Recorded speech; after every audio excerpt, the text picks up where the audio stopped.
seminar on geopolitics of South Asia.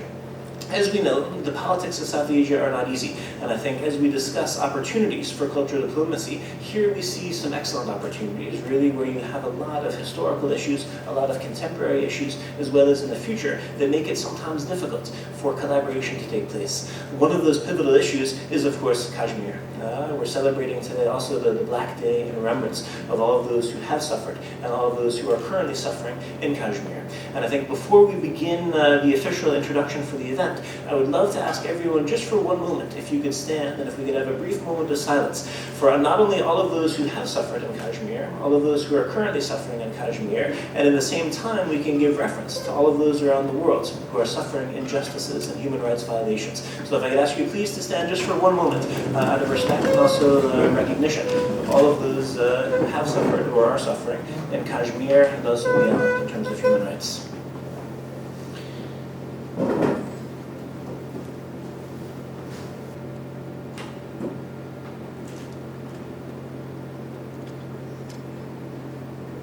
By Indian security forces.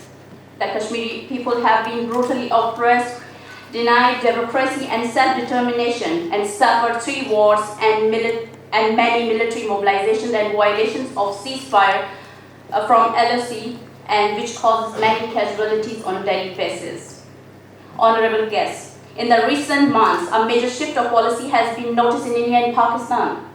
On one hand, Pakistan has started comprehensive operations against various militant groups, their finances, their support. We in Pakistan and in the justice and loving and peace-loving people all over the world hope that one day Jammu and Kashmir will be liberated from Indian military occupation and the Kashmiris will be given the right to self-determination promised by the United Nations, and peace and security will return to the South Asian region.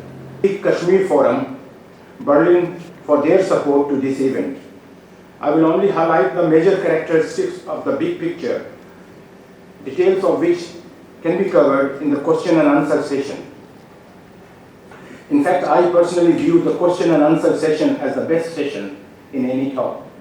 So that should be that I would refer most of my points that I refer for that. For the students of diplomacy, I would say the contemporary global situation is marked, analytically speaking, as for a student of diplomacy in three broad categories. The current phase of history, contemporary history, has been described by US President Barack Obama as the era of new normal.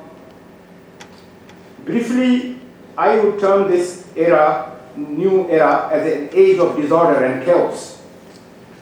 It can be described using, I would use a Trinity formula to describe the current international situation.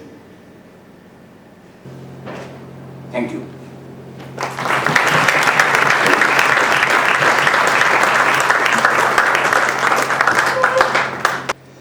You know, slavery is up to your head. Then some of our children, my brothers, they are forced to, fight with them with guns, and who's the cause? That's India. And India is trying to pretend the whole world, no, Kashmir is our integral part, they are our property, whatever we want to do, we will do. Because international community never asked them why, like today, they killed 2 young people. And if the war in addition to Muslims. So what he perpetuated a situation that he took all the Kashmiri Pandits out of Kashmir. They were not going to leave Kashmir. They were forced to leave the Kashmir, took them to Jammu and other parts of India, so that he wanted to just go on with genocide in Kashmir. And there have been many massacres, where the simply people going on just demonstrating around were killed in hundreds. This is what India has been doing here since 19